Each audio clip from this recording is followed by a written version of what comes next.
Ating bigyan ng reaksyon itong viral video ni Angas Kano TV patungkol sa di umano'y katiwalian at malawakang korupsyon sa ilalim ng Administrasyong Marcos.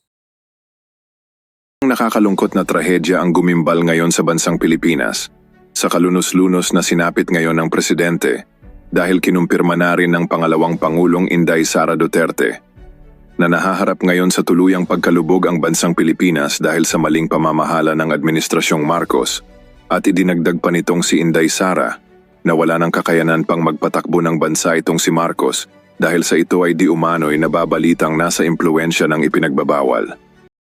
Well, kahit na kami ay matagal nang nakabase dito sa UAE, ay ramdam na ramdam ko pa rin yung inflation or yung walang humpay na pagtaas ng mga bilihin dyan sa Pilipinas.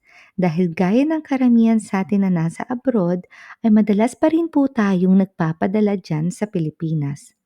At isa sa mga major cause kung bakit bagsak ang ekonomiya sa Pilipinas ay dahil mismo sa mga ganitong issues ng katiwalian at kawalan ng kredibilidad ng isang pangulo, lalo na itong hayagang pagtanggi ni President Marcos na sumailalim sa hair follicle test. Kung maaalala ay nauna ng kinumpirma ng former President Rodrigo Roa Duterte ang alegasyon patungkol sa paggamit di umano nitong si Marcos na nagiging sanhi upang di na nito magampanan pa ng maayos ang mandato nito bilang Pangulo. Kung baga, ay halos 2 taon nang inaakusahan ng former president na si Rodrigo Duterte itong si Marcos na di umano ito ay gumagamit ng ipinagbabawal na gamot. Pero sa halip na ito ay pabulaanan ni Marcos sa pamamagitan ng isang hair follicle test, ay umiiwas lamang ito na sagutin ang nasabing paratang. So, medyo obvious na talagang gumagamit nga itong si BBM. Well, ito ay aking palagay lamang or opinyon. Dahil kung talagang malinis ka at walang itinatago, ikaw pa mismo ang magkukusa na magpa-test, di ba?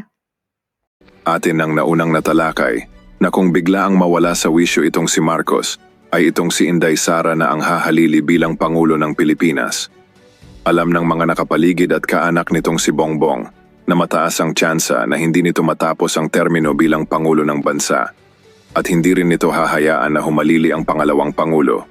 Kaya ngayon pa lamang ay kaliwat kanan na ang demolition job ng Kongreso na mapatalsik itong si Inday Sara na nagawa na nilang ma-impeach at kung ang nasabing pagpapatalsik kay Vice President Inday Sara ay maaprobahan rin ng Senado, ay tuluyan ng matatanggal bilang pangalawang Pangulo itong si Sara. At mula dito ay magagawa na ni Marcos na magbitiw sa pwesto dahil ang pinsan naman na nitong si House Speaker Romualdez ang siyang papalit bilang Pangulo o Prime Minister ng bansa. At atin na ring naunang natalakay na susunod rin na papalit agad itong si Sandro Marcos na magiging successor ng ama nitong si Bongbong Marcos pagkatapos humalili ang pinsan nitong si Romualdez. Sa madaling salita ay itong sina Romualdez at Sandro Marcos ang mga susunod na magpapalakad ng bansang Pilipinas. Well, sa palagay ko, ito yung backup plan ng Administrasyong Marcos na manatili sa kapangyarihan. Kumbaga, magsisilbing successor ang pinsan nitong si House Speaker na posibleng maging Prime Minister eventually. At kasunod na, magtutuloy sa paghawak ng kapangyarihan ang anak nitong si Sandro Marcos. At yan ay posible lamang na mag-materialize sa oras na ma-impeach or mapatalsik nila ang Vice President Sara Duterte.